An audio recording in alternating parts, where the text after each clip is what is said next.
안녕하세요. 반갑습니다. 저는 양구교회에서 교제하고 있는 박종문 형제입니다.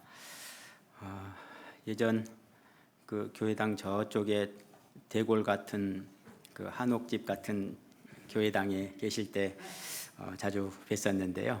제가 양구 가기 전에 서울 서부 있다 갔는데요. 서울 서부 가기 전에는 제가 저기 홍성교회에서 7년 있었었기 때문에 우리 천안권 교회 식구들, 우리 천안 동부교회 식구들하고도 자주 뵙고 했었는데요.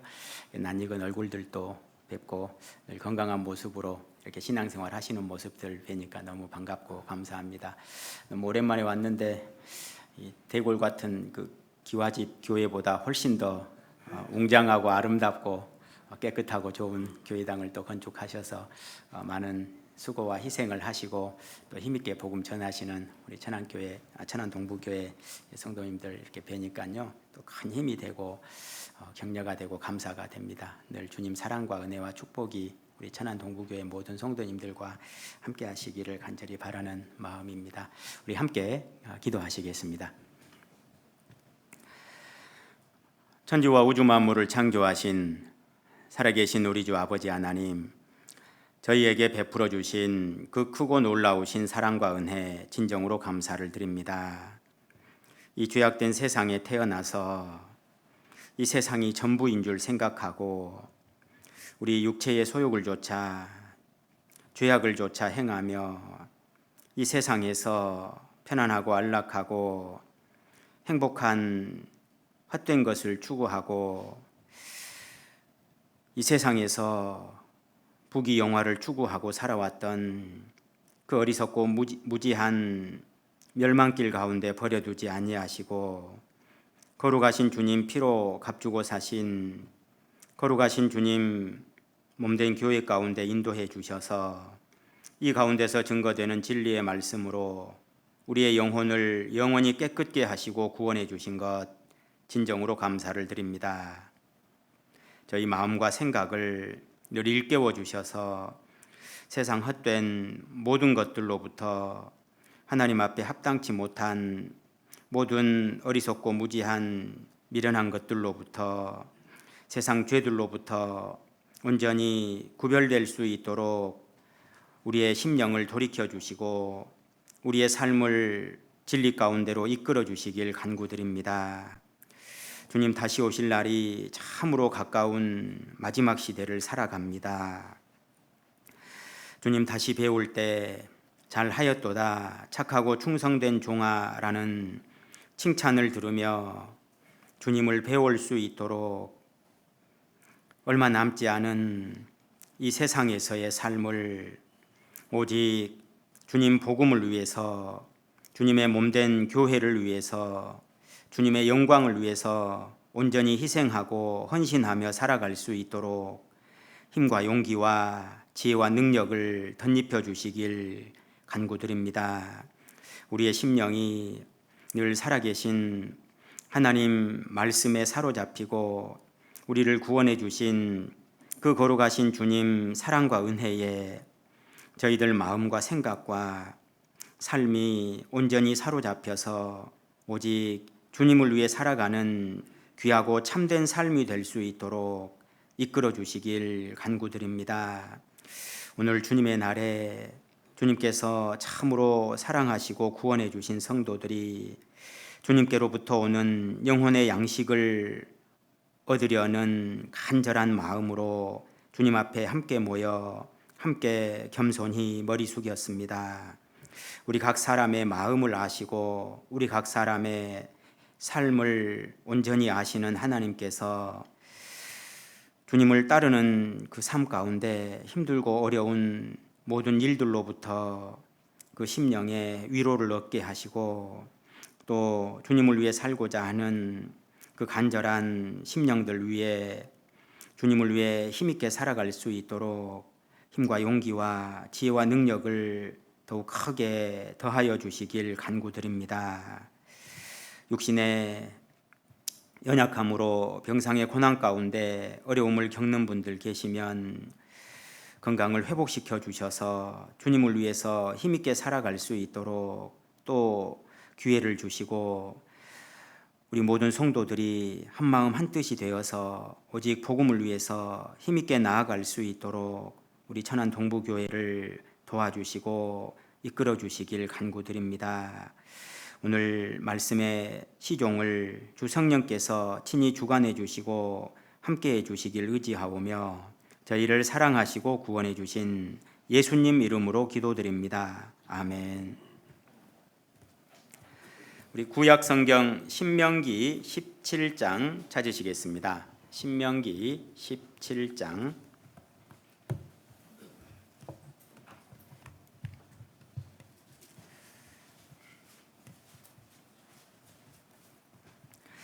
신명기 17장 14절 말씀.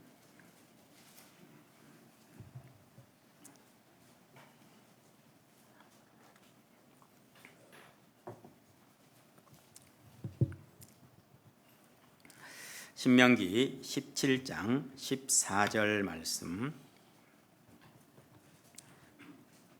신명기 17장 14절 말씀.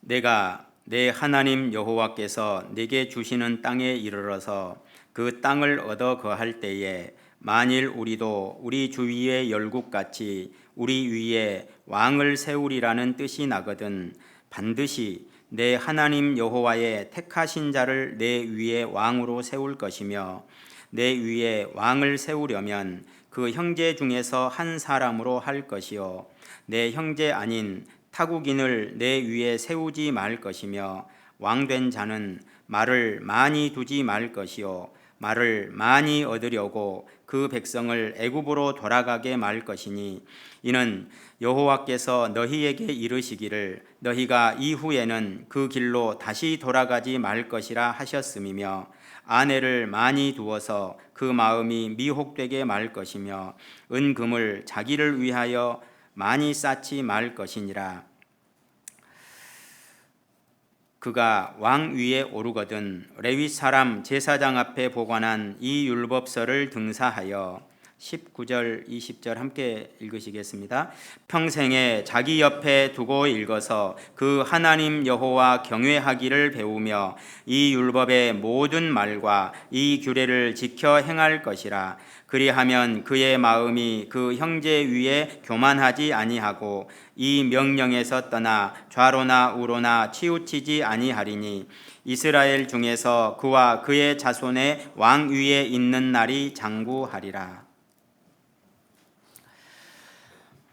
오늘 함께 나누고 싶은 말씀은요, 왕들이 읽는 성경이라는 제목으로 이 성경을 읽고 묵상하는 일들, 그로 인해서 신앙을 배우는 삶이 얼마나 중요한 문제인지에 대해서 함께 상고해 보려고 합니다. 구원받고 오래되신 분들은요, 이 신명기 17장 말씀이 너무도 유명하기 때문에 이 신명기 17장 말씀의 설교들을 다양한 각도에서 여러 차례 설교를 많이 들어보셨으리라고 생각을 합니다. 저도 구원받고 신앙생활하면서 이 말씀에 대한 설교들을 다양한 여러 많은 목사님들에게 설교를 들었던 기억들이 많이 나는데요. 그럼에도 불구하고 신앙생활 하다 보면 역시 성경을 읽고 묵상하는 이 문제, 그로 인해서 신앙을 배우는 부분이 얼마나 중요한지 늘 생각을 해보게 됩니다. 19절 함께 읽으셨던 것처럼 그 19절 말씀 보시면 평생에 자기 옆에 두고 읽어서 그 하나님 여호와 경외하기를 배우며 이 율법의 모든 말과 이 규례를 지켜 행할 것이라. 이 말씀을 누구에게 명령하고 계시느냐 하면 종들에게 이렇게 하라고 그랬어요? 왕이 되면 하라고 그랬습니까? 왕이 되면 이렇게 해라, 이렇게 말씀을 하시죠. 18절 말씀 보시면요, 그가 왕 위에 오르거든. 왕 위에 오르면 반드시 해야 될 일이 있는데 19절에 평생에 자기 옆에 두고 읽어서 그 하나님 여호와 경외하기를 배우며 이 율법의 모든 말과 이 규례를 지켜 행할 것이라. 그리하면 그의 마음이 그 형제 위에 교만하지 아니하고 이 명령에서 떠나 좌로나 우로나 치우치지 아니하리니 이스라엘 중에서 그와 그의 자손의 왕 위에 있는 날이 장구하리라. 네가 왕이 되었을 때 성경 말씀을 잘 읽고 묵상하고 하나님 경외하는 삶을 잘 살기만 하면 네가 오랫동안 왕 위에 있을 것이고 그 왕 위에서 그 왕권을 누리고 오랫동안 하나님 축복 속에 살게 될 것이다 라고 약속을 해주고 계시는 겁니다. 왕 위에 오르는 사람이 해야 할 일들이 얼마나 많이 있겠습니까? 백성을 돌보고 또 국가를 다스리고 해야 될 일들이 많이 있을 건데 하나님께서 그 다른 어떤 일들보다도 왕이 되는 사람은 딱 한 가지만 잘 해라 이렇게 말씀하시는 거예요. 한 가지만 잘해라. 뭘 잘하라고 합니까? 뭘 잘하라고 했습니까?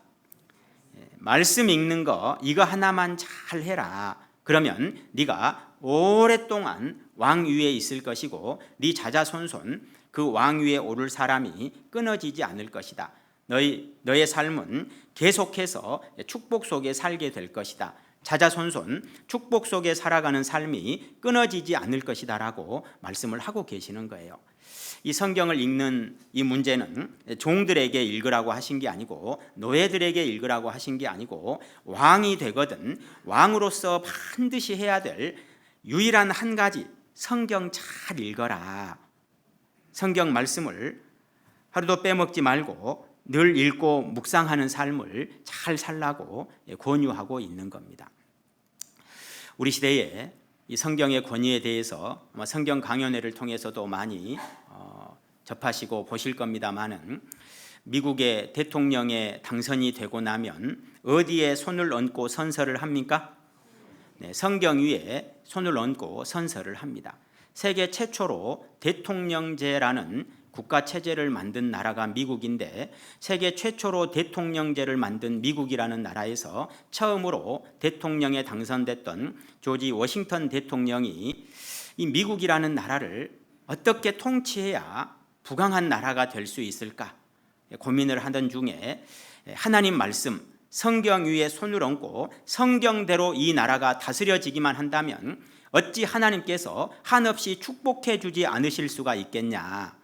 청교도들에 의해서 정말 순수하게 철저하게 하나님을 믿는 그 신앙인들 청교도들에 의해서 세워진 이 나라가 끝까지 하나님을 믿는 나라로 끝까지 하나님 말씀대로 다스려지는 나라로 세워질 수만 있으면 이 미국은 반드시 하나님의 축복 속에 살게 될 것이라고 생각해서 미국 대통령에 당선이 되면 반드시 성경에 손을 얹고 선서를 해서 하나님 축복 속에 살자라고 하는 전통을 세웠는데 그 전통이 지금까지 이어지고 있지 않습니까?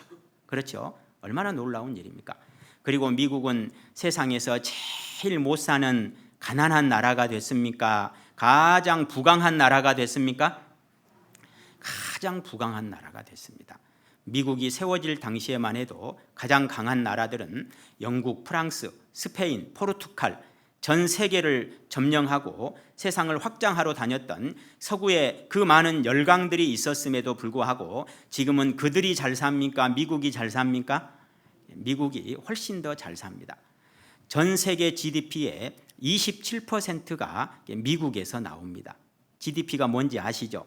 전 세계에서 벌어들이는 돈의 27%가 미국이라는 한 나라에서 벌어들입니다. 얼마나 어마어마한 나라입니까? 3억 명이 조금 넘는 그 미국이라는 나라가요, 전 세계에서 약 3분의 1의 돈을 벌고 있는 거예요. 그러니 미국이라는 나라가 그렇게 강할 수밖에 없고 그렇게 많은 군사력을 가지고 전 세계를 러시아도 중국도 겁내지 않고 마음대로 군사력을 이렇게 뽐내고 다니면서 그들 앞에 시위하고 다니잖아요. 아무도 막을 사람도 건드릴 사람도 없는 전 세계에서 가장 부강한 나라가 된 겁니다.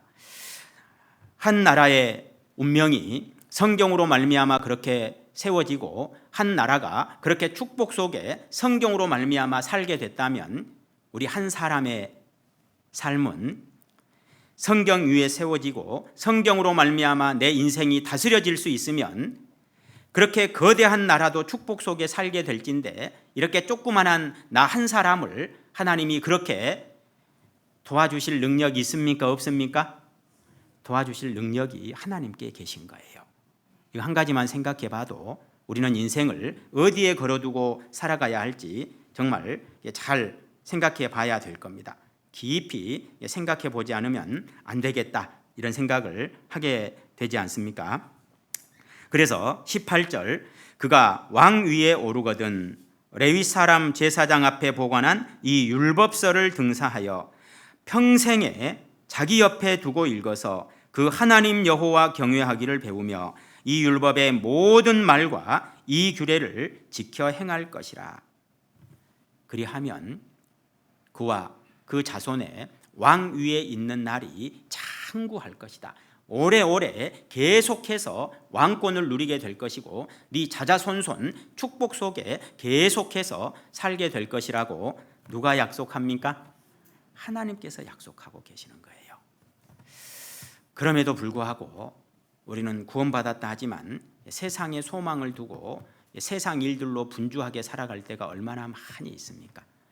먼저 그의 나라와 그의 의를 구하라고 예수님께서 직접 말씀하셨고 먼저 그의 나라와 그의 의를 구하라. 그리하면 이 모든 것을 너희에게 어떻게 해 주실 거라고요?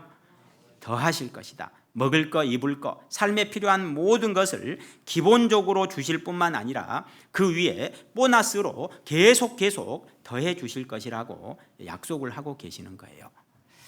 우리는 말씀 위에 우리의 인생이 세워지고 말씀대로 내 마음과 생각과 내 삶이 이끌려져서 살아가는 것이 얼마나 내 자신의 축복을 위해서도 중요한 부분인지 잘 생각을 해봐야 될 겁니다.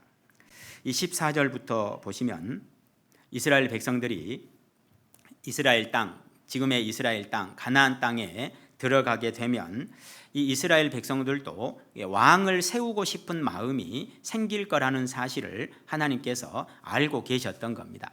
그래서 그 옛날 이스라엘 백성들이 지금으로부터 약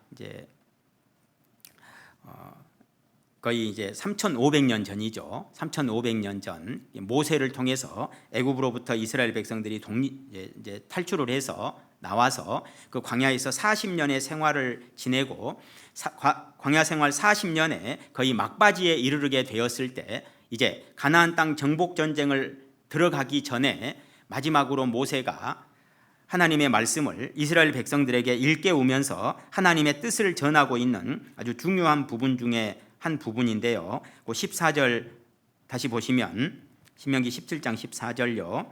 내가 내 하나님 여호와께서 내게 주시는 땅에 이르러서 그 땅을 얻어 거할 때에 만일 우리도 우리 주위의 열국같이 우리 위에 왕을 세우리라는 뜻이 나거든. 그 당시에 벌써 그 가나안 땅을 정복하고 살고 있는 가나안의 7 족속들 부족 국가의 형태를 띠고 있었지만 그들은 이미 왕을 세워서 왕이 통치하는 그런 작은 왕정 제도를 이미 가지고 있는 상황이었습니다. 그래서 이스라엘 백성들이 그 가나안 땅을 정복해서 가나안 땅에 들어가게 되면 이스라엘 백성들도 왕정 제도의 장점을 생각하고 그 왕정 제도를 도입하기를 원하는 마음이 생길 거라는 사실을 하나님은 알고 계셨기 때문에 이 왕정 제도를 세우는 이 규례에 대해서 미리 말씀을 해 주신 겁니다. 그래서 왕을 세우리라는 뜻이 나면은 그 왕을 세울 때 주의해야 될 부분들을 크게 3가지를 말씀을 하고 계시는데요.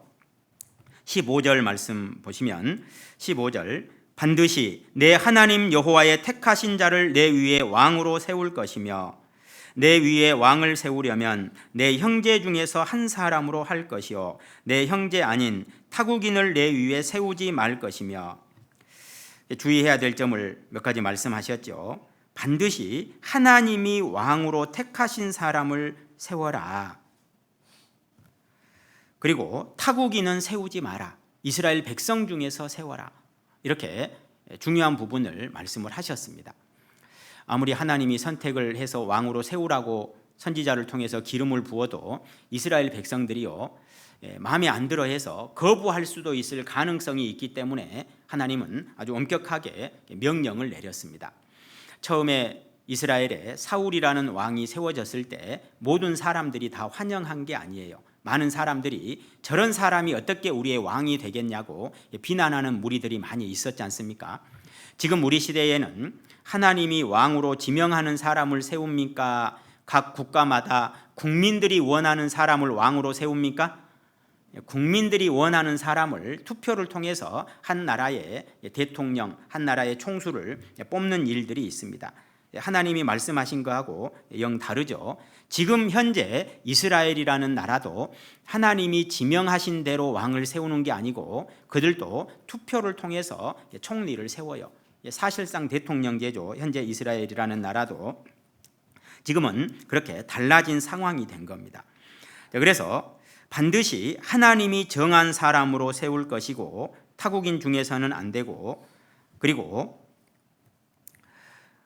그 다음에 왕이 된 사람이 주의해야 할 일, 왕이 된 사람이 하지 말아야 할 일을 크게 세 가지를 말씀을 하고 계시고, 왕이 되면 반드시 해야 할 일을 한 가지 말씀을 해 주셨는데 왕이 되면 하지 말아야 할 일을 세 가지를 말씀을 해 주셨습니다. 16절 말씀, 왕된 자는 말을 많이 두지 말 것이요 말을 많이 얻으려고 그 백성을 애굽으로 돌아가게 말 것이니 이는 여호와께서 너희에게 이르시기를 너희가 이후에는 그 길로 다시 돌아가지 말 것이라 하셨음이며, 왕이 된 사람은 말을 많이 두지 말아라.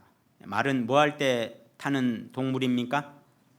네, 기본적으로 전쟁할 때 타는 동물입니다. 기마병들의 역할이요 굉장히 중요합니다. 사람보다 훨씬 빨리 달리기 때문에 이 전쟁의 승패에 아주 중요한 역할을 하는 것이 기마병들이에요.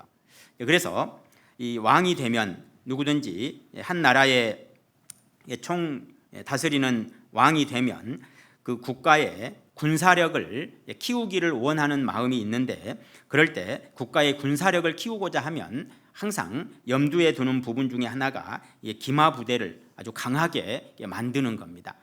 그래서 왕이 된 자는 말을 많이 두지 말 것이요 말을 많이 얻으려고 그 백성을 애굽으로 돌아가게 말 것이라 라고 말씀하시는 이 당부의 말씀은, 너 왕이 되면 전쟁 준비에 혈안이 되지 말아라, 이렇게 경고하고 계시는 거예요. 너 왕이 되면 해야 할 일이 있는데 이 백성들을 다스리고 하나님을 섬기고 살아가는 삶을 잘 살아야 되는데 네가 전쟁 준비에 몰두하고 전쟁 준비에 혈안이 되면 국민들의 삶은 도탄에 빠지게 될 것이고, 주변 나라를 정복 전쟁을 하러 돌아다니다 보면 그 주변 나라 사람들도 많은 고통을 당하게 될 것이고, 여하간에 사람의 생명을 하나님은 소중히 여기시는 분인데 하나님과 상관없는 방향으로 인생을 살게 될 가능성이 굉장히 높고, 또 전쟁 준비에 혈안이 되면 국민들이 편안하고 행복하게 하나님 섬기며 사는 삶을 배우게 되기보다는 늘 그 전쟁 때문에 힘들고 고통스러운 삶을 살 수밖에 없을 것이니까 너 전쟁 준비에 혈안이 되지 말아라, 전쟁 준비에 몰두하지 말아라, 이렇게 말씀하고 계시는 거예요.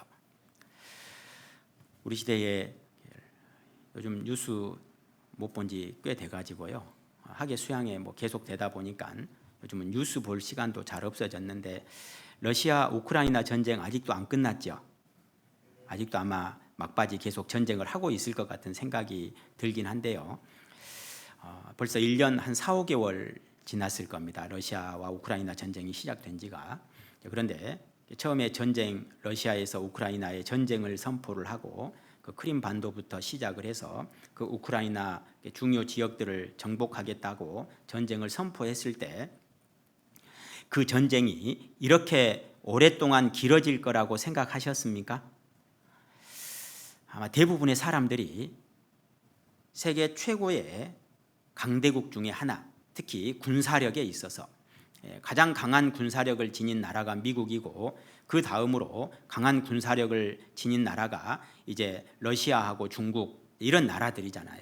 그리고 핵무기를 숫자상으로는 가장 많이 가진 나라가 러시아라고 그럽니다.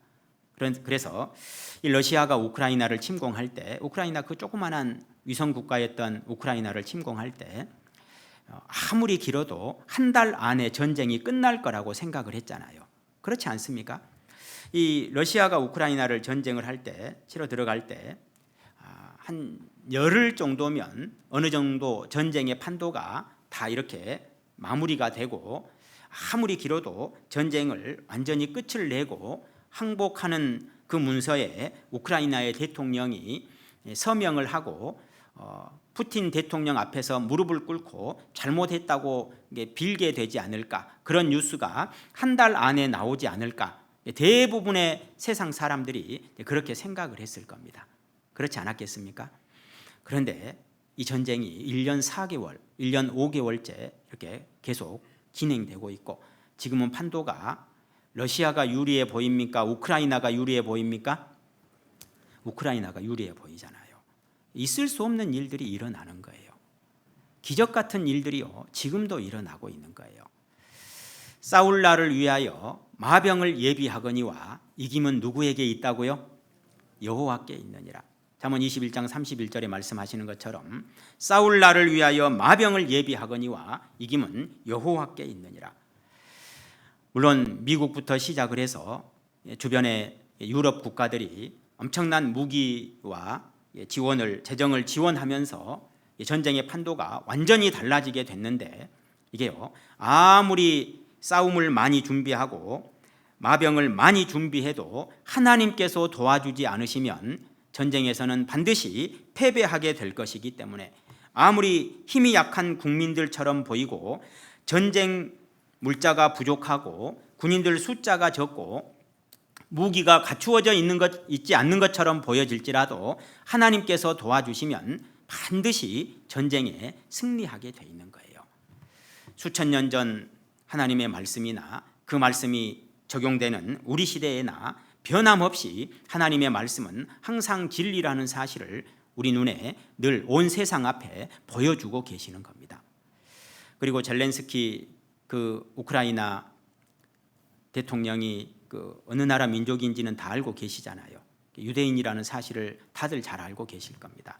젤렌스키, 이름이 잘난 새끼 뭐 이런 것처럼, 잘난스키 뭐 잘났어요. 하여간에 하나님이 도와주시잖아요. 유대인들을 도와주시잖아요.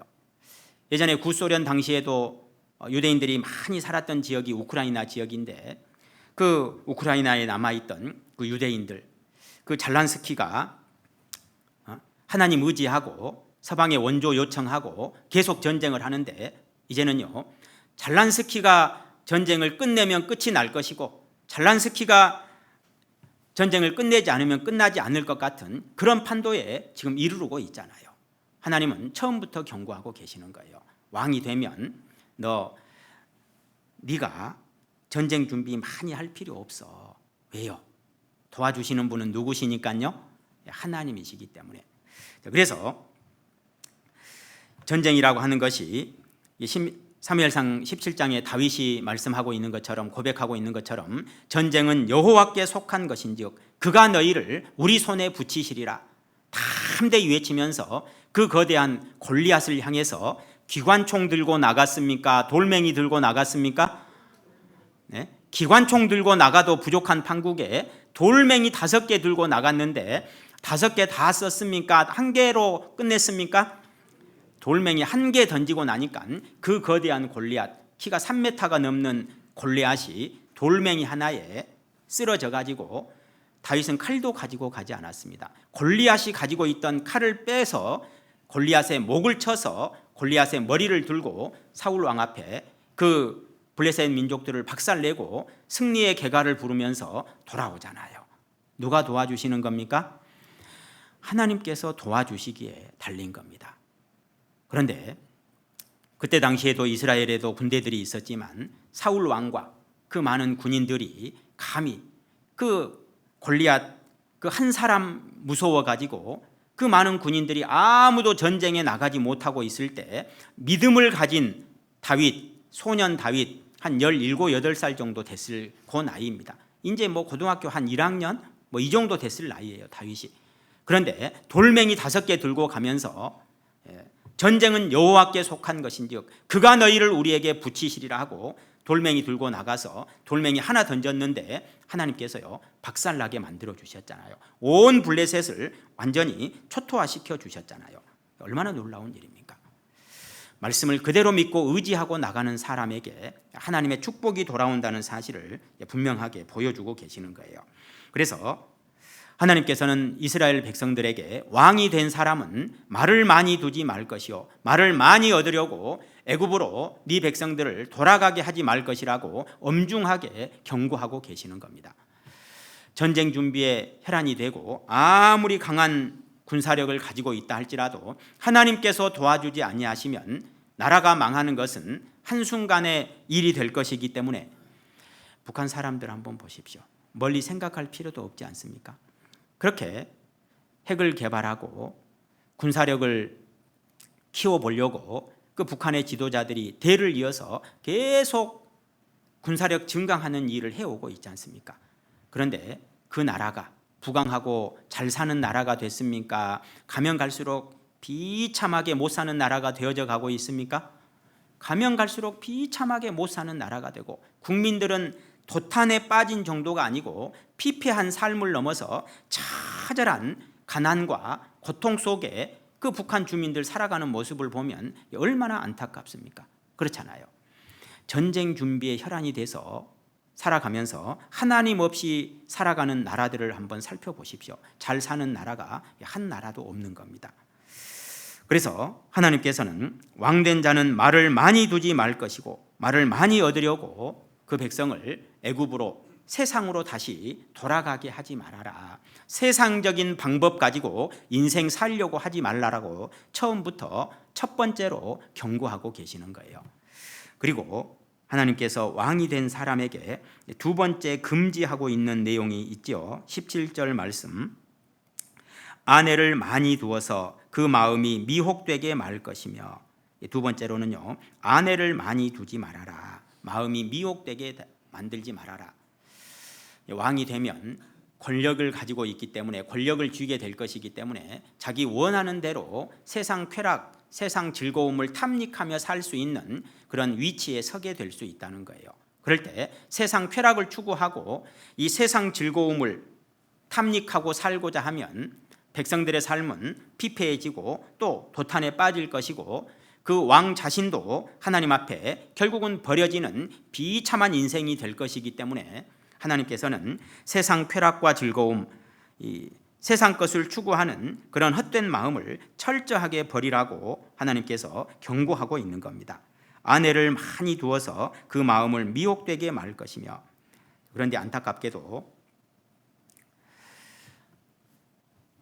솔로몬이라는 왕은 아내를 많이 두어서 이 말씀대로 자신의 삶을 지키지 못해서 결국은 망하게 됐을 뿐만 아니라 히브리서 11장 믿음장에 자기 이름이 올라가지 못하는 너무너무 비참한 인생의 말로를 장식했을 뿐만 아니라 그 아들 때 르호보암 때 가서는 이스라엘이라는 나라가 두 쪽 나게 만들고 그리고 계속해서 이스라엘이 멸망의 일로를 가다가 결국에는 바벨론에 완전히 멸망당하게 되는 일들까지 역사가 흘러가게 되잖아요.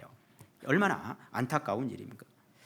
디모데전서 5장 6절에 말씀하시는 것처럼 일락을 좋아하는 이는 살았으나 죽었느니라. 세상에서의 즐거움을 추구하고 살아가는 그 사람, 이 편안하고 즐거운 것을 추구하는 사람, 일락을 좋아하는 이는 살았으나 죽었느니라. 이 세상의 즐거움을 추구하고 살아가는 사람들은 반드시 멸망하게 될 것이고 하나님 앞에 죽은 자와 다름이 없다라는 사실을 경고하고 계시는 거예요. 유대인들, 이스라엘 백성들뿐만 아니라 구원받은 그리스도인들에게도 세상의 즐거움을 추구하고 살고자 하면 그 사람은 죽은 사람과 다름이 없다라고 경고하고 계시는 겁니다. 얼마나 안타까운지 몰라요. 요즘 저희 교회에서도 참 안타까운 소식들을 이렇게 요 근래 들어서 좀 듣게 되는 일들이 있는데요. 세상 것을 버리지 않으면 반드시 망한다는 사실을 요즘은 많이 돌아보게 되는 그런 부분들이 좀 있었습니다. 굉장히 안타까운 일들인데요. 한 달쯤 전에 코로나 시작됐던 그 무렵일 때 전도가 되셨던 분인데, 한 4년쯤 전에 말씀을 듣고 전도가 되셨던 분인데, 제 교회 안에서 그 교회 성도들과 조금 불편한 부분이 조금 있으셨어요. 뭐 그렇게 큰 뭐 그런 문제들도 아닌데, 그러면서 이분이 교회를 잘 나올 것처럼 이렇게 보여졌는데 결국은 점점 교회를 멀리하고 사시게 됐는데, 그러다가 갑자기 폐암 이렇게 말기로 발견이 돼서 한 달쯤 전에 이렇게 이제 돌아가시게 됐거든요. 물론 구원이 확실한지 그렇지 못한지는 교회 나오는 시간이 좀 상당히 짧았기 때문에 한 3개월여 정도, 그래서 이제 상담도 2차례 해보고 구원은 받았다라고 말씀을 하셔서 계속해서 말씀을 잘 듣고 사시게 되면 좋겠다 싶었는데, 조금 불편한 큰 일들도 아니었어요. 좀 불편한 일 때문에 교회를 안 나오시게 된 거예요. 그러면서 계속 사시다가 갑자기 굉장히 건강해 보이셨고 나이가 70이 안 되신 상태인데 갑자기 돌아가신 거예요. 너무너무 좀 안타깝게 됐는데, 이런 상황을 보면서 하나님 말씀을 듣는 것 자체가 얼마나 큰 축복인지 생각해 보게 되는 겁니다. 우리 전도 집회하면 요즘 학예 수양회로 부지런히 전도하고 계실 겁니다만은, 학예 수양회나 성경 강연회, 뭐 구역 집회든 대집회든 전도 집회를 통해서 하나님 말씀을 듣는 것 자체가, 말씀 들을 수 있는 기회를 제공받은 것 자체가 얼마나 큰 축복인지 생각해 보게 되는 거예요. 만약에 그분이 한 4년 전에만 해도 말씀을 듣고 구원받고 신앙생활을 이렇게 쭉 하시면서 좋아했던 술, 담배를 다 4년 전에만 버렸어도 지금 암으로 이렇게 돌아가셨을까? 훨씬 더 오랫동안 생명이 연장되지 않았을까? 이런 생각을 많이 해보게 되는 겁니다. 여호와를 경외하면 장수하느니라.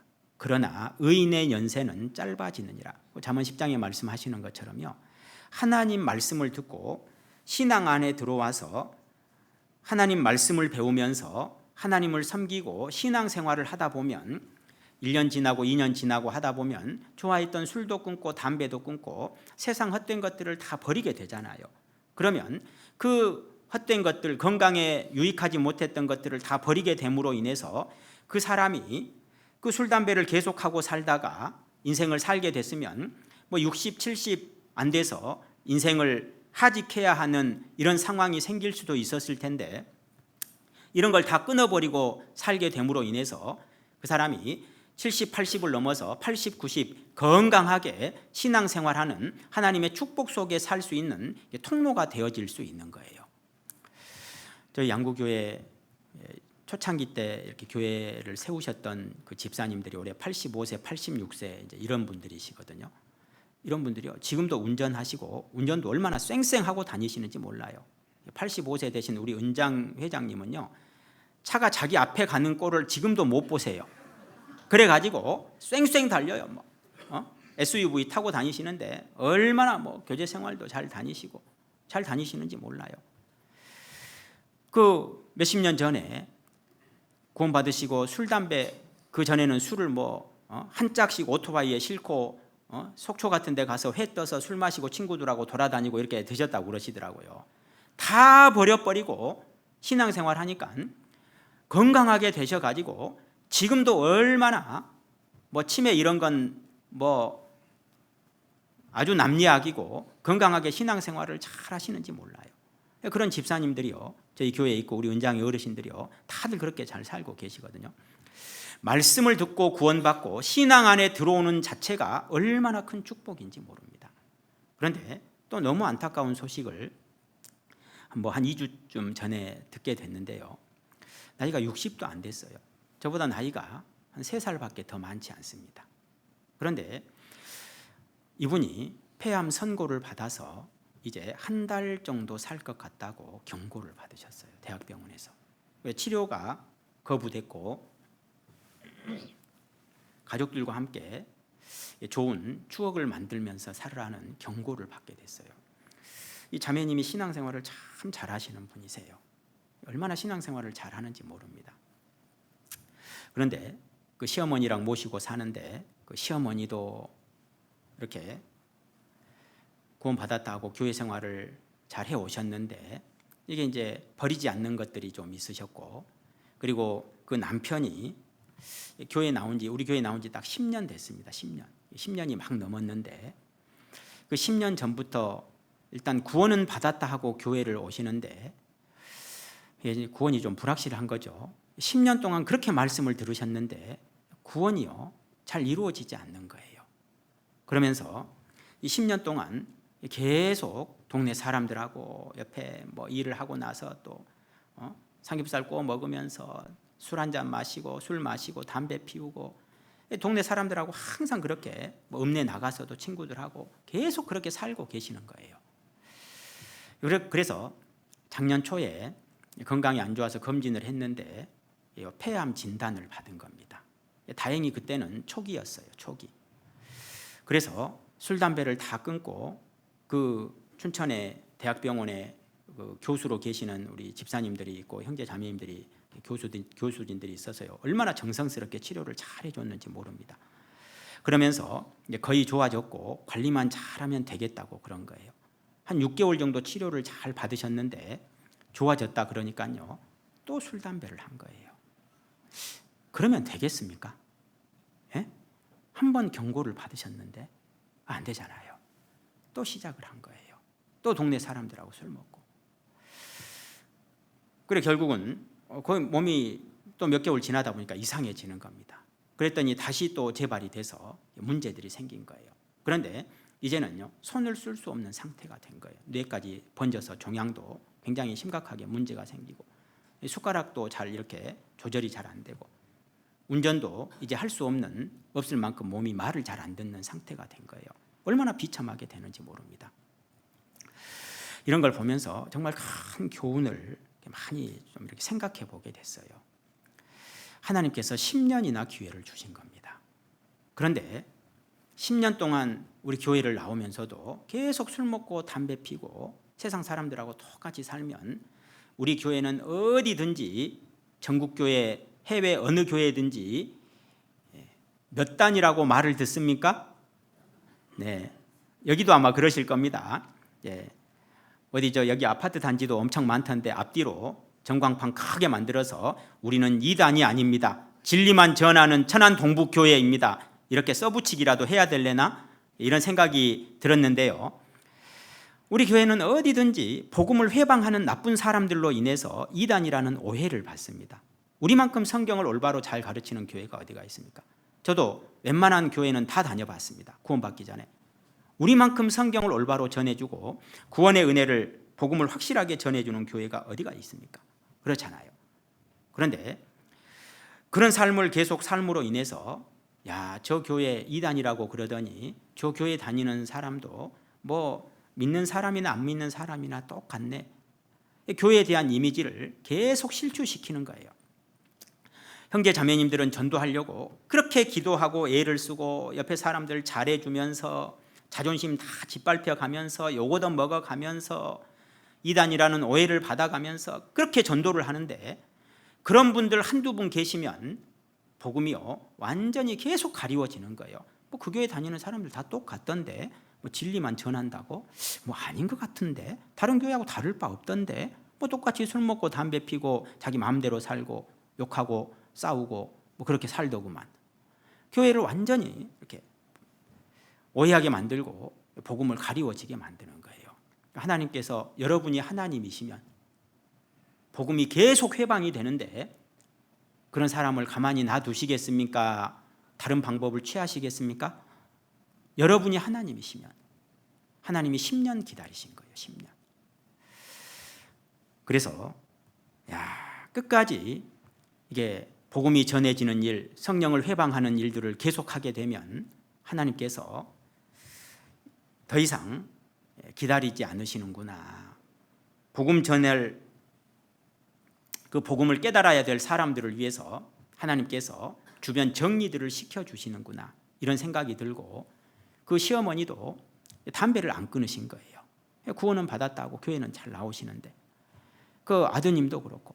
그러니까요, 그 자매님이 시어머니 때문에도 그래 속이 터져 죽고, 남편 때문에도 속이 썩어서 막 그냥 죽을 지경인 거예요. 자식들도 그 아빠처럼 신앙에 대해서 좀 마음도 둔하고.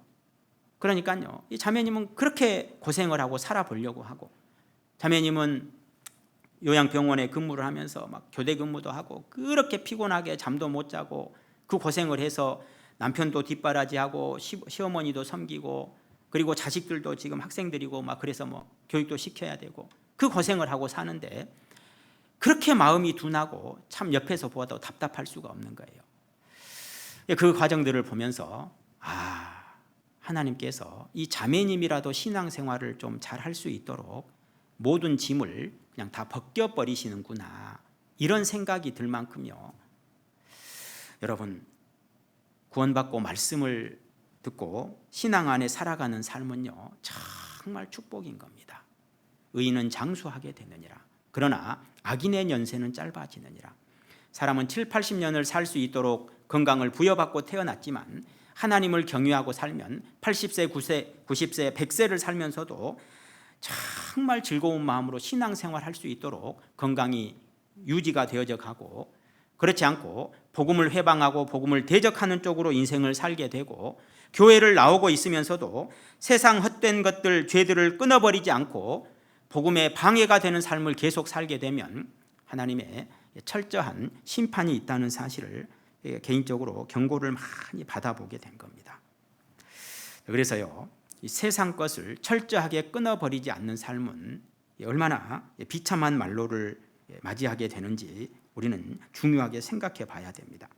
하나님께서 왕이 된 사람에게 반드시 금지하고 계신 내용 중에 하나가, 두 번째로 경고하신 내용이 그 17절에 아내를 많이 두어서 그 마음을 미혹되게 말 것이며, 세상 쾌락과 즐거움, 세상 헛된 것들을 추구하는 마음들을 철저하게 버리라고 처음부터 경고하고 계시는 거예요.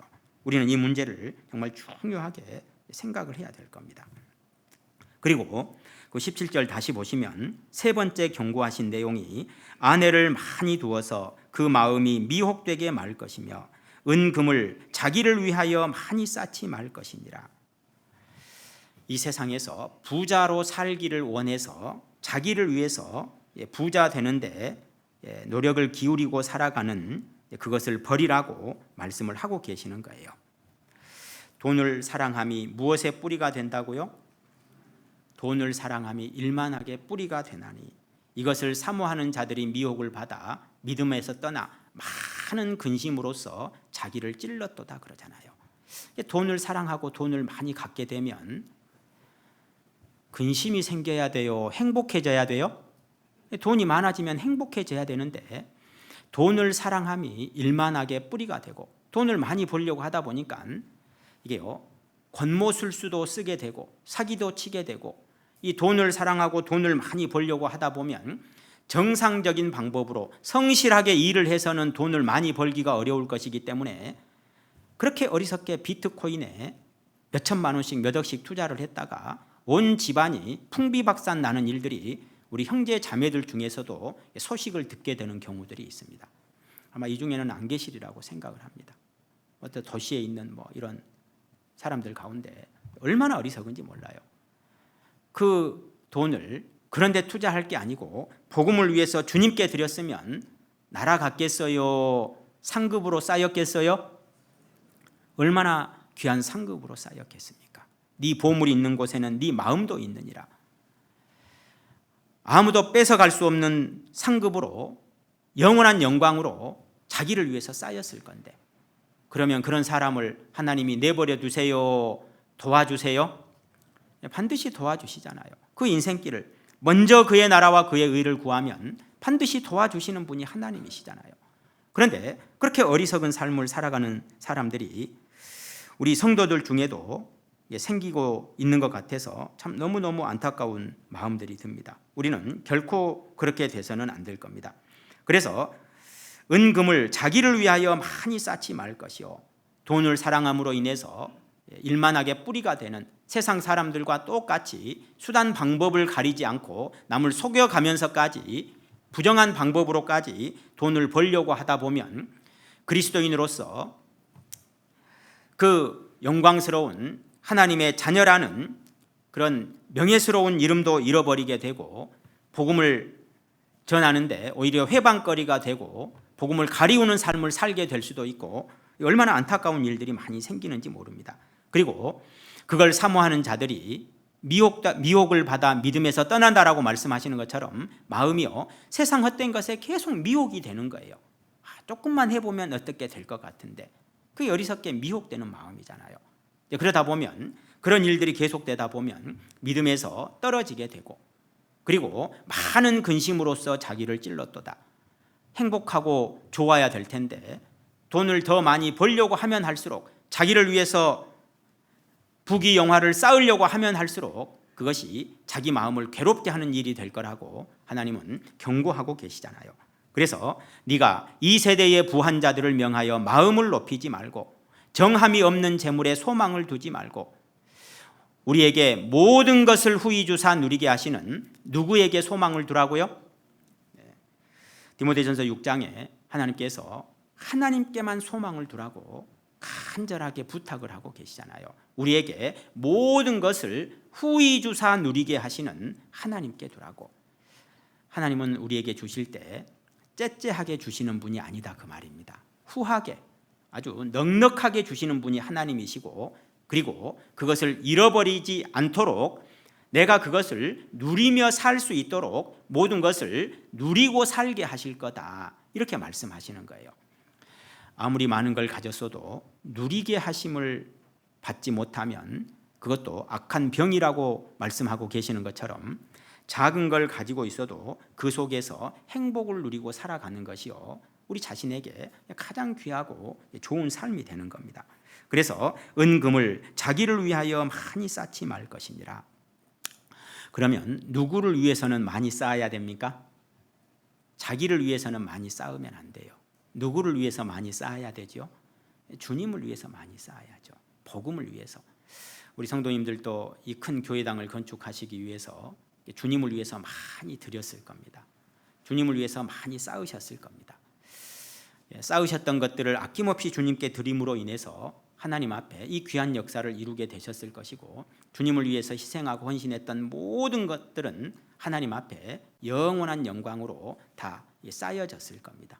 그리고 지금도 복음을 위해서 희생하고 살아가는 그 삶은 역시 하나님 앞에 귀한 상급으로 계속 쌓여져 가고 있을 겁니다. 다윗이 전쟁에 나가서 승리할 때마다 그 많은 전리품들을 자기를 위해서 쌓지 않았고 성전을 건축하고 싶어 가지고 그 많은 재물을 성전 건축을 위해서 계속 저축해 왔잖아요. 그리고 성전 건축하려고 했는데 하나님 허락하셨습니까? 허락하지 않으셨습니까? 허락하지 않으셨잖아요. 그런데 솔로몬 때 하나님께서 허락해 주셨고 그 솔로몬은 가진 게 뭐가 있어요? 솔로몬은 가진 게요 자기 아버지께 자기 거지 뭐요. 그렇잖아요. 아직 나이 어린데. 다윗은 전쟁에서 승리할 때마다 금은 보화를 얼마나 많이 쌓아 놓았는지 이게요 몇 조 원어치의 금은 보화를 준비를 해서 솔로몬에게 물려주게 되었고 솔로몬은 그걸 가지고 성전을 건축하게 되잖아요. 하나님을 위해서 쌓는 삶. 우리가 저축을 하는 목적도요 내 잘 먹고 잘 살기 위한 목적으로 저축할 게 아니고 주님과 복음을 위해서 필요할 때 언제든지 교회가 필요할 때 언제든지 복음을 위해서 교회를 위해서 드리겠다는 마음으로 저축을 하고 물질을 아껴 쓰고 준비하고 살아가는 삶은 참으로 귀한 삶이다라고 이야기할 수 있을 겁니다. 이제 저축 이야기 하니까 생각이 나는데요. 그리스도인들은요. 저축을 잘 안 하는 경향이 있는 것 같아요. 저축 많이 하십니까? 저도 저축을 거의 잘 못하긴 합니다. 그렇지만 안 하는 것은 아닙니다. 여러 형태로 저축을 합니다만은 그래도 어떤 형태로든지 간에 저축을 하고 있어요. 그리고 자녀들을 위해서 하는 저축도 나중에 자녀들이 주님을 위해서 필요할 때 쓸 수 있는 형태로 저축을 합니다. 뭐 가령 예를 들어서 보험을 하나 들더라도 아이들 이름으로 보험도 하나씩 이렇게 넣어놓고 있는데 한 30년쯤 후에 이게 찾으면 원금보다 상당히 더 많은 액수를 찾아서 필요할 때 주님을 위해서 쓸 수 있도록 보장은 그때까지는 계속 되니까 이런 형태로 여간의 저축을 뭐 여러 형태로 하게 되는데 그리스도인들이요 주님 오실 날이 가깝다라는 그 생각 때문에 저축을 잘 하지 않는 경향이 좀 있는 것 같아서 좀 안타깝긴 합니다. 그러나 반드시 저축하셔야 됩니다. 그 주님을 위해서 저축을 계속하시고 그리고 그것을 주님께 드리지 못하고 주님이 오시는 한이 있어도 여러분 저축을 하셔야 됩니다. 주님을 위해서 저축을 하는 그것은 하나님께서 주님을 위해서 사용되게 해 주시고 주님이 데려가시도록 인도해 주시리라고 믿고 반드시 저축하는 삶을 사셔야 됩니다. 그리스도인들이요 이게 미래에 대한 대비를 너무 소홀히 하는 경향이 있는데 그건 어떤 형태로든 올바른 생각이나 올바른 삶의 태도는 아니라고 저는 개인적으로는 생각을 합니다.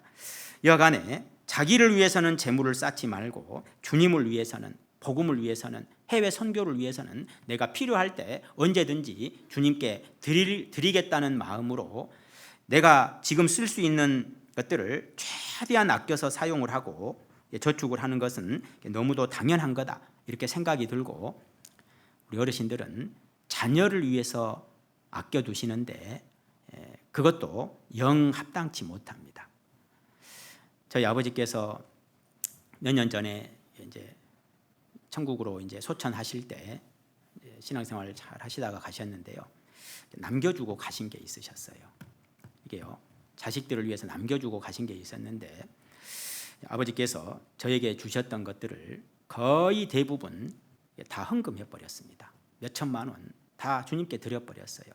아버지가 집회 신방 다녔던 교회들 뭐 다 이렇게 얼마씩 보내 버리고 왜요? 아버지는 아까워서 헌금을 하기는 하시는데 그렇게 잘 많이 못 하셨거든요. 아버지는 상이 뭐가 있겠어요? 상이 물론 신앙생활 열심히 하신 거 그렇게 몸이 안 좋으신데도 신앙생활 열심히 하신 거 이거 다 상으로 남았겠지만 아버지 천국에 가서도 상 받으세요. 아버지 소천하시기 전에 아버지 손으로 드렸으면 더 좋았을 텐데 이거 제가 쓰고 싶지 않습니다. 그러고 교회들을 위해서 다 보내버렸어요. 필요한 거 어느 정도는 이렇게 했지만 저희 장모님이 돌아가셨을 때도 몇 천만 원씩 해외 선교 헌금으로 다 보내버리고 장모님 구원받고 신앙생활 뭐 몇 년 못 하시다가 갑자기 사고로 돌아가셨는데 그때 나왔던 모든 것들을 다 그렇게 다 보내버렸어요. 천국에 가서라도 상 받으세요. 이게요 자녀들을 위해서 저축하지 마시고 복음을 위해서 주님을 위해서 저축하시고 주님을 위해서 쓰시다 가십시오. 자녀들에게 남겨주면요 싸움만 생깁니다. 제 형제간 다 구원 받았는데 아버지 돌아가시고 조금 남은 거 있으니까요 다 싸움이 생겨가지고 구원 받은 지 20년 30년씩 됐어요. 그래도 그 작은 그 돈 1,000만 원씩 이런 것들 때문에 얼마나 다툼이 생겨서 제가 싹 다 주님께 다 보내버렸어요. 자식들에게요 절대 물려주지 마십시오. 아무 쓸데 없습니다. 구원 안 받은 자식들이면 칼부림 납니다. 구원 받은 자식들도 칼부림 납니다. 그게 얼마나 어리석은 일인지 모릅니다. 진짜 중요하게 생각하셔야 됩니다. 자기를 위해서 은금을 많이 쌓지 말아라. 오직 주님과 복음을 위해서만 쌓으십시오. 그것이 하나님 앞에 축복된 삶의 통로고 여러분 자녀들도 축복받을 수 있는 삶의 통로가 될 겁니다. 그래서 자기를 위해서는 정말 쌓지 않으셔야 됩니다. 그리고 18절 19절 함께 읽으시겠습니다. 그가 왕 위에 오르거든 레위 사람 제사장 앞에 보관한 이 율법서를 등사하여 평생에 자기 옆에 두고 읽어서 그 하나님 여호와 경외하기를 배우며 이 율법의 모든 말과 이 규례를 지켜 행할 것이라. 그리고 하나님께서 하지 말라라고 금지 명령을 내리시고 나서 하라고 명령하신 것 딱 한 가지 명령하셨습니다. 뭐 읽으라고 하셨습니까? 네, 성경 읽어라 그러신 거예요. 하나님 말씀 읽어라. 네가 왕이 되면 하나님 말씀 읽어라. 네가 왕 위에 오르거든 평생에 자기 옆에 두고 읽어서 하나님 경외하는 삶을 잘 배우라고 말씀하셨습니다. 매일매일 성경 읽고 계시죠? 아침에 일어나서 성경 읽고 교회 오셨죠? 네, 믿습니다. 그러셨으리라고.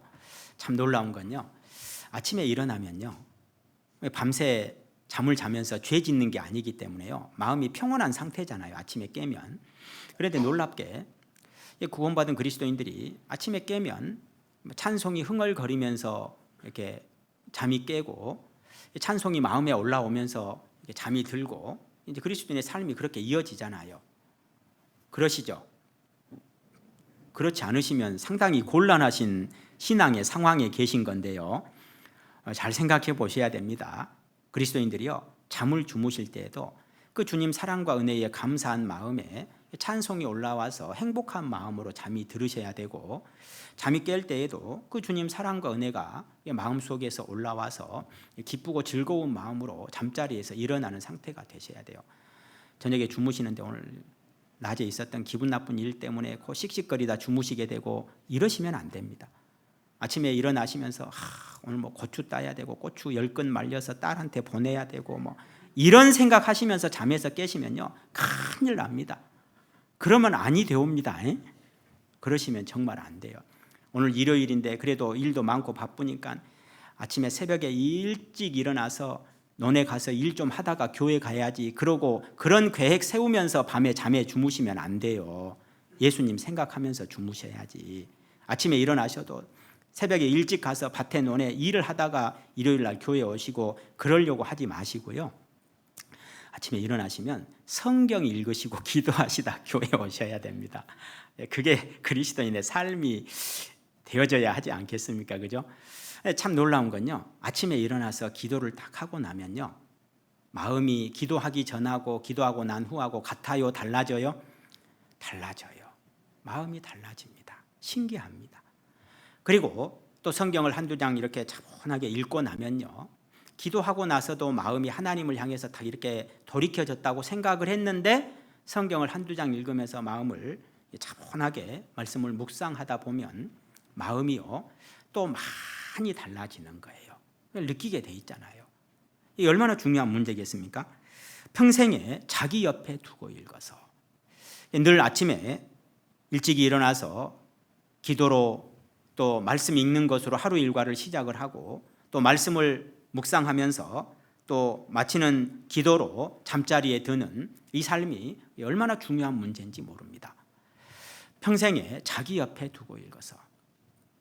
저희 가족 톡방 아이들이랑 저희 아이들 3명 있는데요, 가족 톡방이 있어서요, 요즘은 가족 톡방들 거의 다 대부분 있으시잖아요, 그죠? 가족 밴드도 이렇게 있고 그러시는 분들도 있던데, 가족 톡방에 그날 읽은 말씀 중에서 마음에 와닿는 구절을 한 구절씩 이렇게 올리라고 이렇게 하거든요. 어쩔 때는 오전에 한 구절, 오후에 한 구절 올릴 때도 있고, 어쩔 때는 하루에 한 구절만 올릴 때도 있는데, 저희 몇째 아이가 몇째 아이인지는 말씀드릴 수 없고요,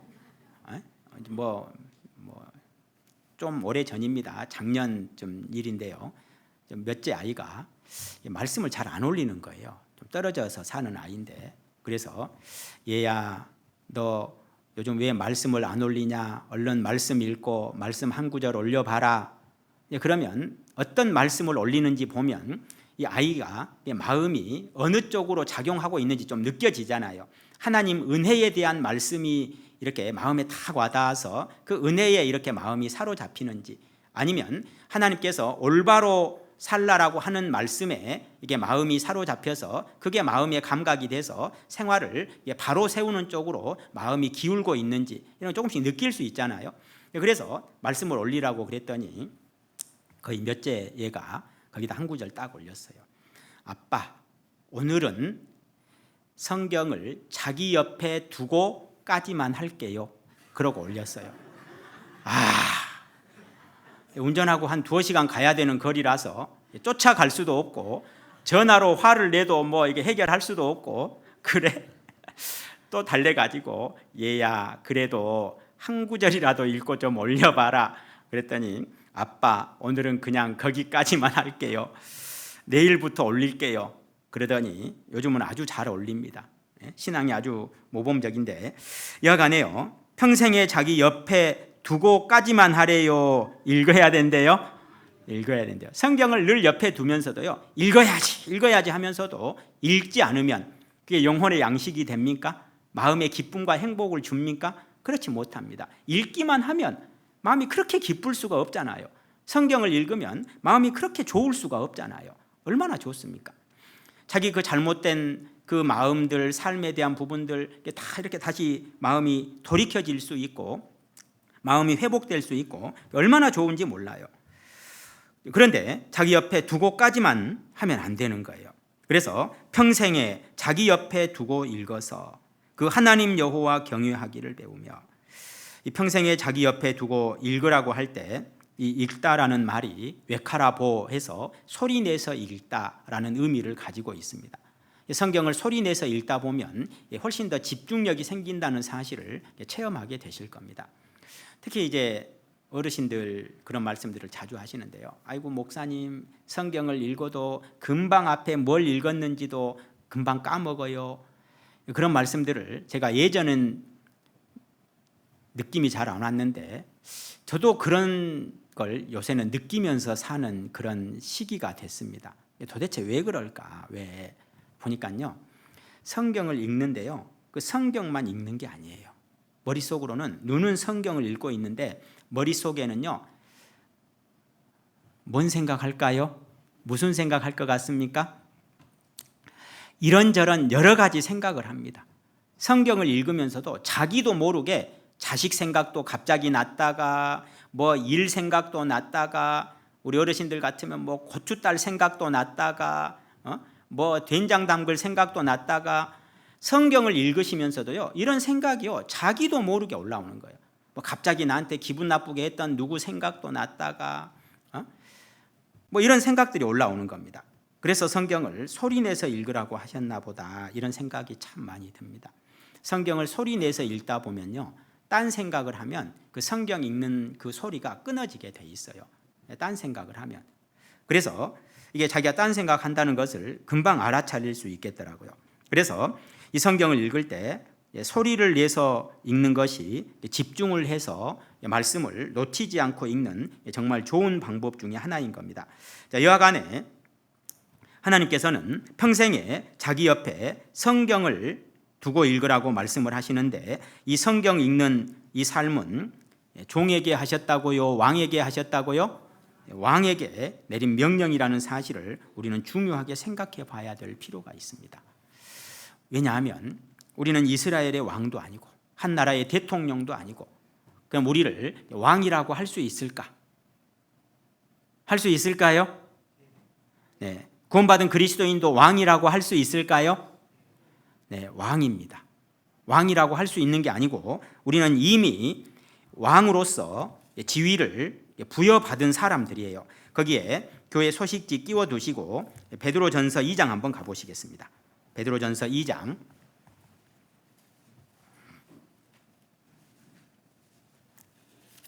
베드로전서 2장 9절 말씀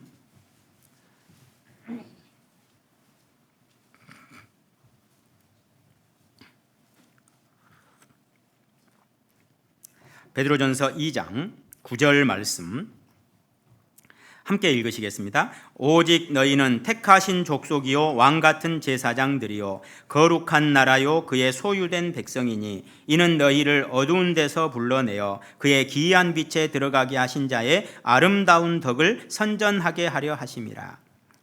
오직 너희는 택하신 족속이요 왕같은 제사장들이요. 원래 하나님의 선택받은 민족은 누굽니까? 이스라엘 백성들이잖아요. 베드로전서 2장 9절입니다. 오직 너희는 택하신 족속이요 왕같은 제사장들이요. 원래 하나님의 선택받은 민족은 이스라엘 유대인들인데요.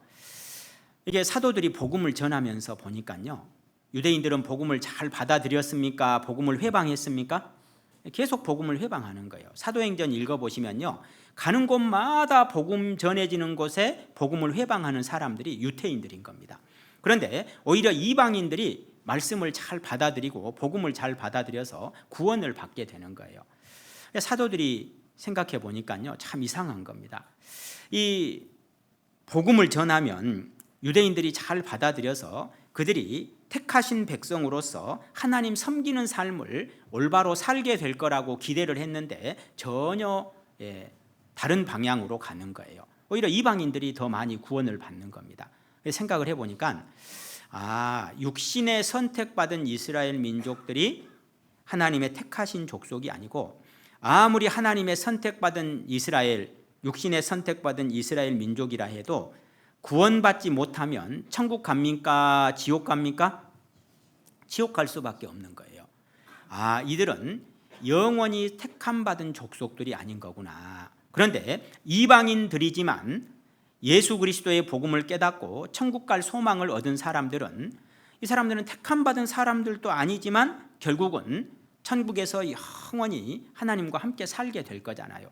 그걸 생각해 보니까 하나님의 선택은 끝까지 유대인에게 머무는 게 아니고 예수 그리스도로 말미암아 구원받은 사람들이 결국은 하나님의 택하신 영적인 택하신 족속들이 되는 것이구나 라는 사실을 깨닫게 된 겁니다. 그래서 구원받은 성도들을 보고 너희는 택하신 족속이요, 그리고 왕같은 제사장들이요, 거룩한 나라요, 그의 소유된 백성이라고. 이스라엘 백성들이 하나님의 백성들이 아니고 구원받은 그리스도인들만이 영원히 하나님의 백성들이라는 사실을 말씀하고 있는 거예요.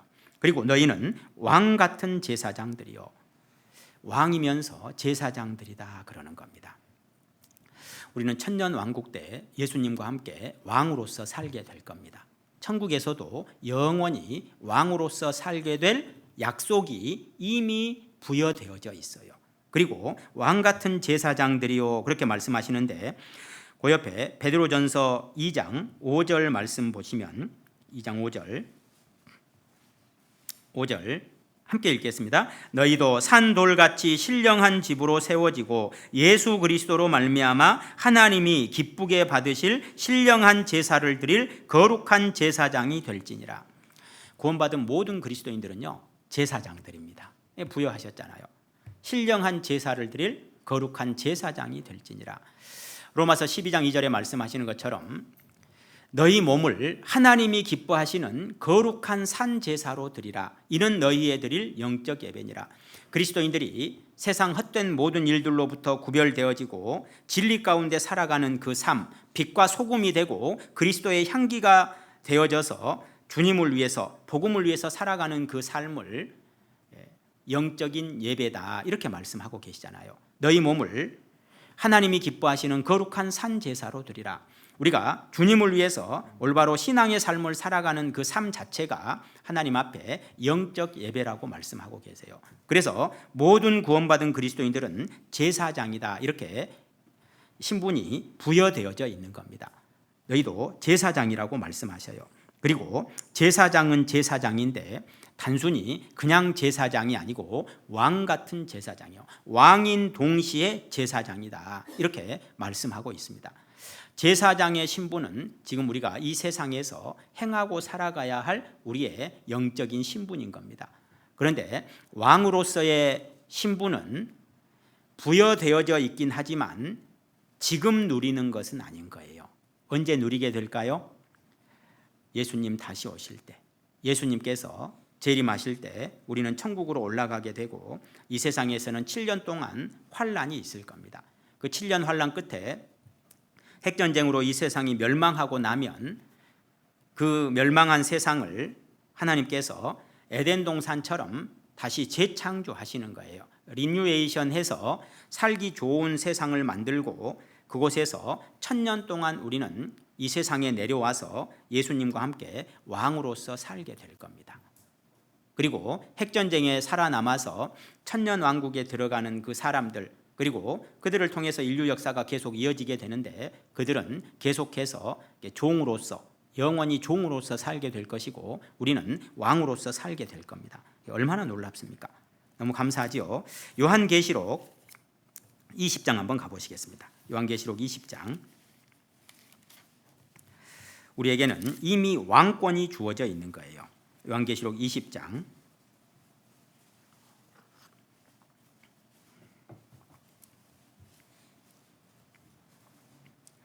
요한계시록 20장 5절 4절 말씀, 요한계시록 20장 4절부터 보겠습니다. 요한계시록 20장 성경 맨 끝에 요한계시록 20장 4절 말씀.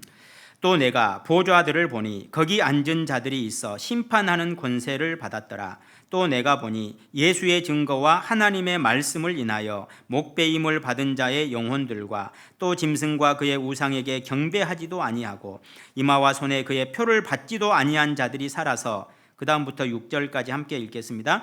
그리스도로 더불어 1000년 동안 왕노릇하니 그 나머지 죽은 자들은 그 1000년이 차기까지 살지 못하더라. 이는 첫째 부활이라. 이 첫째 부활에 참여하는 자들은 복이 있고 거룩하도다. 둘째 사망이 그들을 다스리는 권세가 없고 도리어 그들이 하나님과 그리스도의 제사장이 되어 1000년 동안 그리스도로 더불어 왕노릇하리라.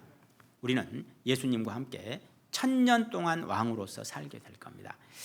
이 세상에요, 가장 큰 축복은 구원받는 겁니다. 아무리 교회에 오래 다녀도요, 구원받지 못하면, 우리 천안 동북교회에 아무리 오래 다녀도 구원받지 못하면 이 왕권 주어집니까? 안 주어집니까? 주어지지 않습니다. 중요한 건 구원받는 겁니다. 우리 이 학예 수양회를 통해서도 이 구원의 문제를 잘 늘 점검하는 그런 신앙적인 부분도 챙기셔야 되겠지요. 이 구원받은 모든 그리스도인들은 그리스도의 제사장이 되어 1000년 동안 그리스도로 더불어 왕노릇할 거다. 그리고 그 1000년이 차고 나면요, 그 지옥에다 가두어 두었던 마귀를 잠깐 풀어줍니다. 그 뒤에 내용 이제 나와 있죠. 마귀를 잠깐 풀어줘서요, 1000년 동안 왕노릇할 때 그 세상에서 종살이하고 살았던 모든 사람들이 예수님 편에 서는지 마귀 편에 서는지 다시 하나님이 테스트합니다. 그랬을 때 이 마귀를 풀어줬더니 이 마귀가요, 다시 러시아 계통의 그 나라의 사람들을 규합을 시켜서 또 하나님을 대적하게 만들어요. 그럴 때 하나님께서 불이 하늘에서 내려와서 그들을 완전히 다 심판을 내리신다라고 그 뒤에 내용에 이제 연결해서 말씀을 하고 있는 겁니다. 그 1000년이 차고 나면 우리는 영원한 천국으로 옮겨가게 되는 겁니다. 자, 그리고 22장, 요한계시록 22장 5절 말씀. 요한계시록 22장 5절 말씀. 5절 함께 읽겠습니다. 다시 밤이 없겠고 등불과 햇빛이 쓸데없으니 이는 주 하나님이 저희에게 비추심이라. 저희가 세세토록 왕노릇하리로다. 다시 밤이 없겠고, 밤도 없고 햇빛도 쓸데없는 그 영원히 아름답고 밝은 천국에 가서 하나님께서 비추어 주시는 그 천국에서 저희가 세세토록 왕노릇하리로다. 천국에 가면 구원받은 그리스도인들만 있습니다. 구원받지 않는 사람들은 아무도 들어갈 수 없기 때문이죠. 우리는 영원히 왕으로서 살게 될 겁니다. 그러면 그때는 천국에서는 종이 없으면 왕이 무슨 의미가 있겠어요? 그래요, 안 그래요? 그럼 천국에서는 누가 종이죠? 네? 네, 천사들이 우리의 또 종이 될 겁니다. 물론 천년 왕국 때도 그들이 우리의 종이 될 겁니다. 뿐만 아니라 영원한 천국에서도 천사들은 우리의 종이 되고 우리는 예수님과 함께 예수님처럼 영원히 왕으로서 살게 될 겁니다. 좋으시죠? 얼마나 좋습니까? 이것이 우리가 가진 소망이지 않습니까? 우리는 이 날을 바라보며 살고 있는 거지 않습니까? 그런데 세상에 무엇이 그렇게 좋으셔서, 무엇이 그렇게 세상 것이 아까우셔서 세상에 소망 두시는 분은 한 분도 안 계신 것 같습니다. 그죠? 다 얼굴이 해처럼 환하게 밝으셔가지고 우리 성도님들은 정말 훌륭하셔요. 여러분, 사람에게 이마만큼 엄청난 축복을 약속해 줄 수 있는 존재가 하나님 말고 또 계신가요? 네? 나같이 비천하고 보잘것없는, 나같이 어리석고 지옥에 갈 수밖에 없는 더러운 죄인을 구원하셔서 이렇게 거대한 축복을 약속해 주실 수 있는 분이요, 예수님 말고 또 계실까요? 네? 없잖아요. 그러면 나는 인생을 오직 누구를 위해서 헌신해야 됩니까? 누구를 위해서 인생을 바쳐야 됩니까? 자식을 위해서 바쳐야 됩니까? 주님을 위해서 바쳐야 됩니까? 그런데 왜 자식을 위해서 바치는 것에 반도 주님을 위해서 바치지 않으세요? 시간과 물질과 삶과 내 마음 쏟는, 내가 자식에게 쏟는 마음의 100분의 1만큼만 예수님에게 쏟아도 예수님의 축복이 한없이 나에게 부어지고 일어나게 될 겁니다. 그렇게 생각하지 않으세요? 그렇지 않습니까, 여러분? 이렇게 거대한 축복을, 이렇게 어마어마한 것을 나에게 주신 분이 십자가에 피 흘려 죽으신 우리 주 예수님이시잖아요. 그 처절하게 채찍을 120대를 맞으시면서 살이 다 찢겨지시면서까지 그 비천하고 더러운 지옥 갈 죄인인 나를 구원해 주시고, 구원해 주신 것으로 끝난 게 아니고 이렇게 거대한 축복을 주신 분이 예수님이신 거예요. 그 예수님을, 나를 구원해 주신 하나님을 경외하는 삶을 살라고 하나님께서 왕이 된 사람에게 부탁하고 계세요. 우리 왕이 됐잖아요. 그런데 그 삶을 우리는 왜 그렇게 소홀하게 여길까? 왜 그걸 그렇게 중요하게 여기지 못할까? 우리 정말 돌아봐야 되지 않을까요? 그렇겠죠. 오늘부터는 우리의 인생을 누구에게 올인하시겠습니까? 누구에게 올인하실래요? 예수님에게 올인합시다. 그죠? 그래야 되지 않겠습니까? 네. 그래서 우리 신명기 17장 다시 한번 가보시겠습니다. 신명기 17장 19절 말씀. 신명기 17장 19절 말씀. 19절 함께 읽으시겠습니다. 평생에 자기 옆에 두고 읽어서 그 하나님 여호와 경외하기를 배우며 이 율법의 모든 말과 이 규례를 지켜 행할 것이라.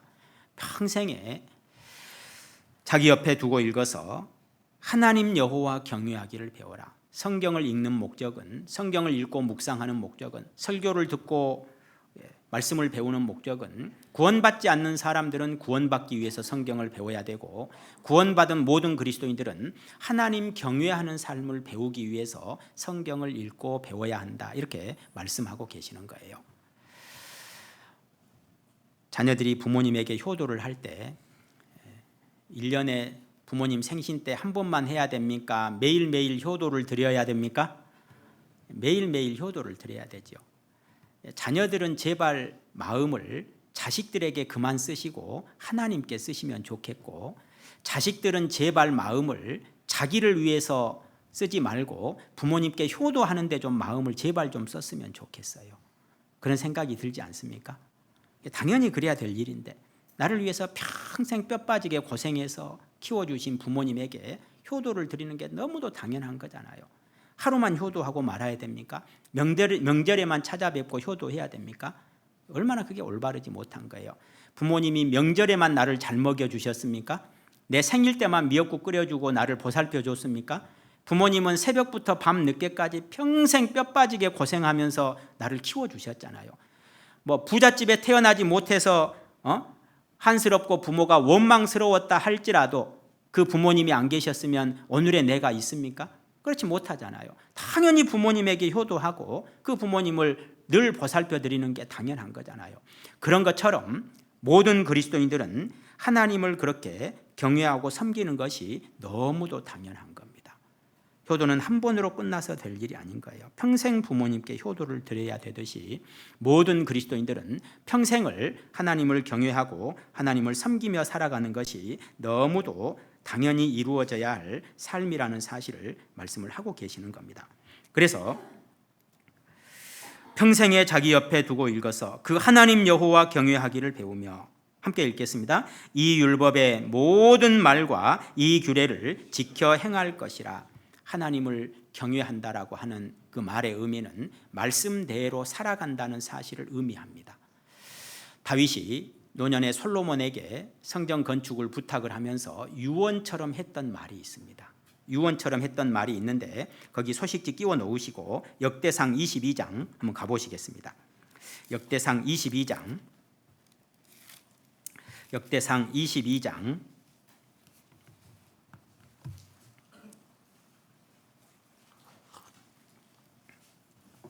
역대상 22장 11절 말씀, 역대상 22장 11절 말씀.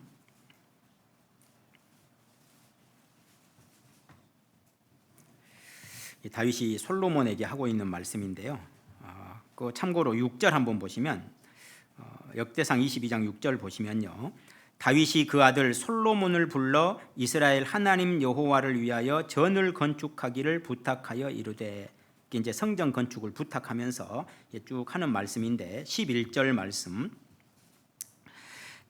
11절 12절 함께 읽으시겠습니다. 내 아들아, 여호와께서 너와 함께 하시기를 원하며 내가 형통하여 여호와께서 내게 대하여 말씀하신 대로 여호와의 전을 건축하며 여호와께서 내게 지혜와 총명을 주사 너로 이스라엘을 다스리게 하시고 너의 하나님 여호와의 율법을 지키게 하시기를 더욱 원하노라.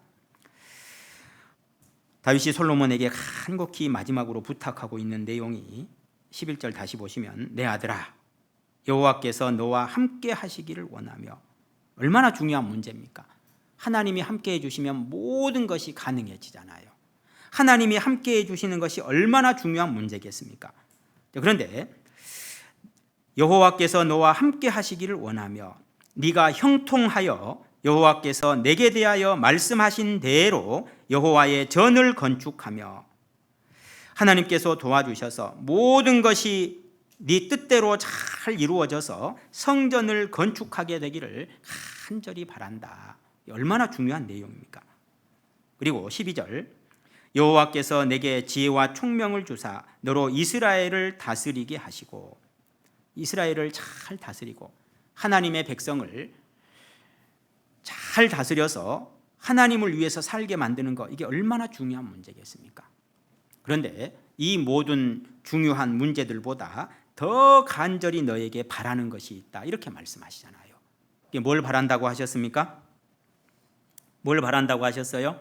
12절 중간 부분에 보시면, 너의 하나님 여호와의 율법을 지키게 하시기를 더욱 원하노라. 네 하나님 여호와의 율법을 지키게 하시기를 더욱 원하노라. 네가 말씀대로 살기를 가장 바란다, 이렇게 말씀하시는 거예요. 하나님이 너와 함께 해주시는 것보다 더 중요한 것이 있다. 네가 하는 모든 일들을 도와주셔서 네가 형통하게 되고 성전을 건축하는 것보다 더 중요한 게 있다. 네가 지혜와 총명이 끝없이 너에게 부어지고 이스라엘이라는 나라를 잘 다스리는 것보다 훨씬 더 중요한 문제가 있단다. 그게 뭐라고요?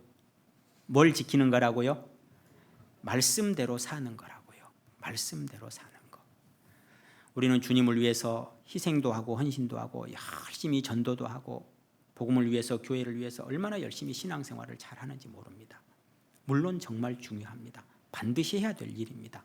그런데 그것보다 중요한 게 있다, 이렇게 말씀하세요. 누구 뜻대로 사는 거예요? 하나님이 말씀하신 말씀대로 살아가는 것.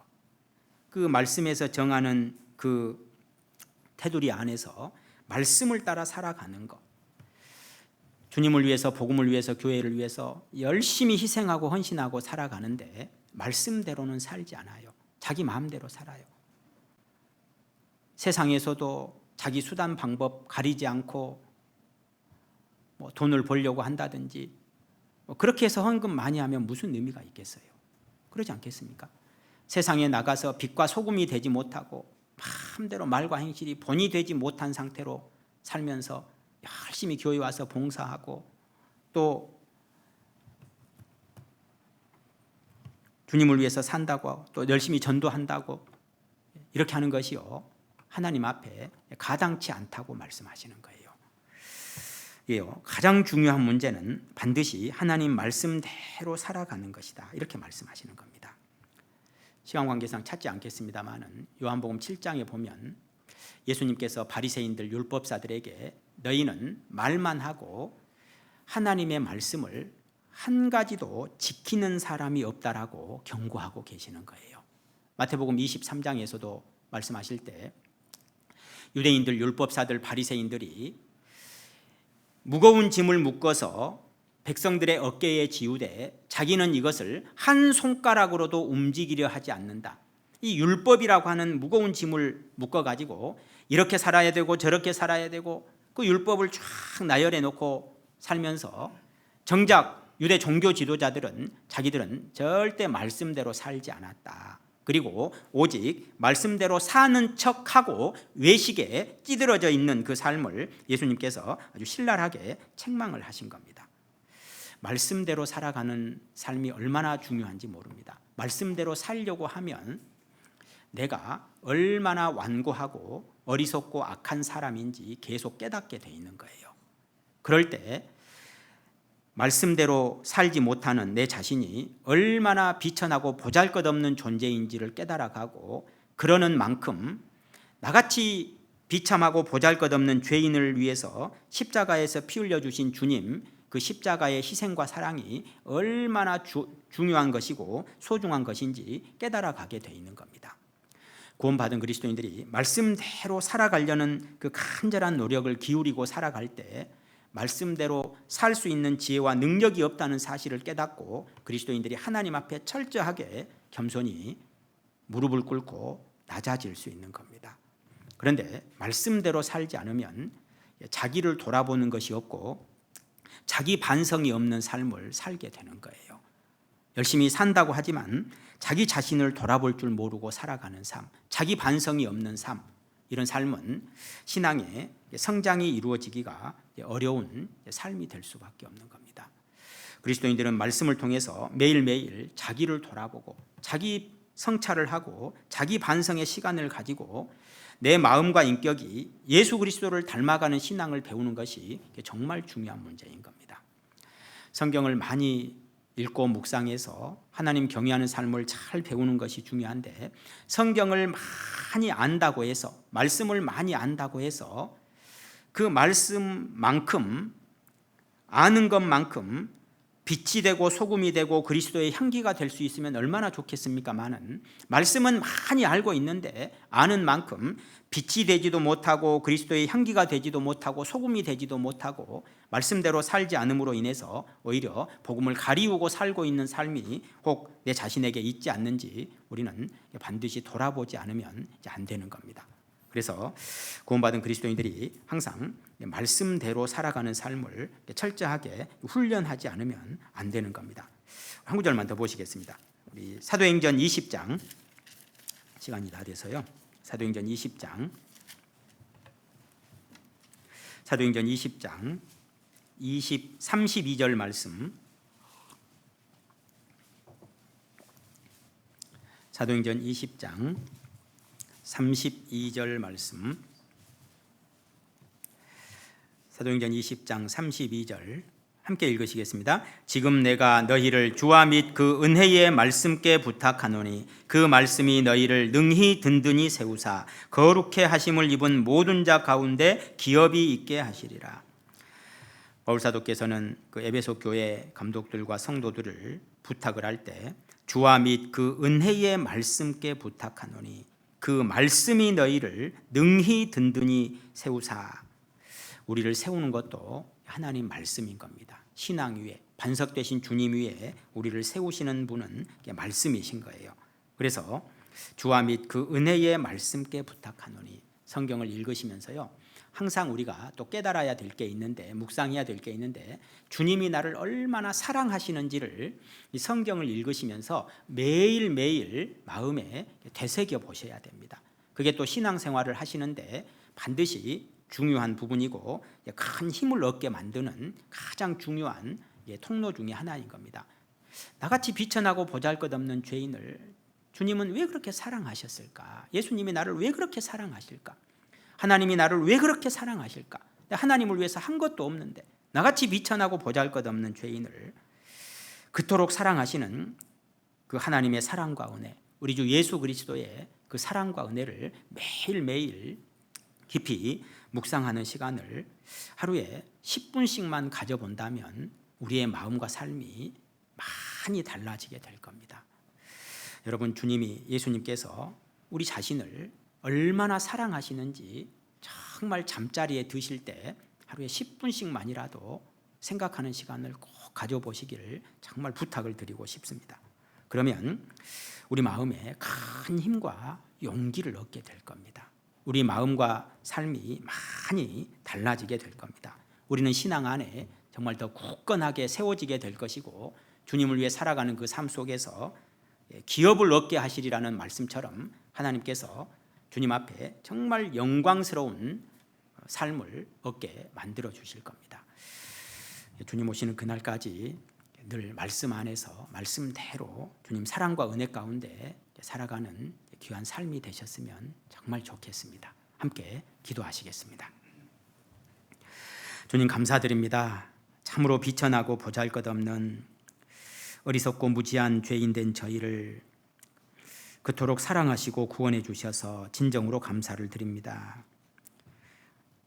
채찍에 살이 다 찢기시기까지 멸시와 천대를 당하시고 고통 가운데 피 흘려 주시고 우리 죄를 영원히 깨끗게 하시고 구원해 주셔서 진정으로 감사를 드립니다. 주님께서 우리 각 사람을 얼마나 사랑하시는지, 얼마나 귀하게 여기시는지 저희들 잠시도 잊지 않고 늘 일깨우고 생각하여 늘 감사하는 마음으로 늘 기쁨으로 주님께 찬송과 영광 돌리며 살아가는 삶이 계속 이어질 수 있도록 우리를 이끌어 주시길 간구드립니다. 우리 모든 성도님들 주님께서 얼마나 사랑하시는지 생각하고 늘 주님께만 소망 두고 살아갈 수 있도록 도와주시고 반석 되신 주님 위에 굳게 세워져서 주님께 영광 돌리며 살아갈 수 있도록 도와주시고 함께하여 주시옵소서. 하나님 말씀을 전하기 위해서 하나님께서 세워주신 차석봉 목사님, 담임 목사님을 중심으로 모든 임원들과 모든 성도들이 한마음 한뜻이 되어서 오직 복음을 위해서 주님 몸된 교회를 위해서 주님 영광을 위해서 힘있게 나아갈 수 있도록 도와주시고 하나된 속에서 역사하시는 주님 뜻 가운데 우리 천안 동부교회가 더욱 힘있게 복음이 전해질 수 있도록 이 주변에 이뤄진 이 불쌍한 수많은 사람들을 주님께 인도하는데 더욱 귀하게 쓰임받는 교회가 될 수 있도록 도와주시고 함께해 주시고 축복해 주시길 간구드립니다. 모든 것 저희를 사랑하시고 구원해 주신 예수님 이름으로 기도드립니다. 아멘.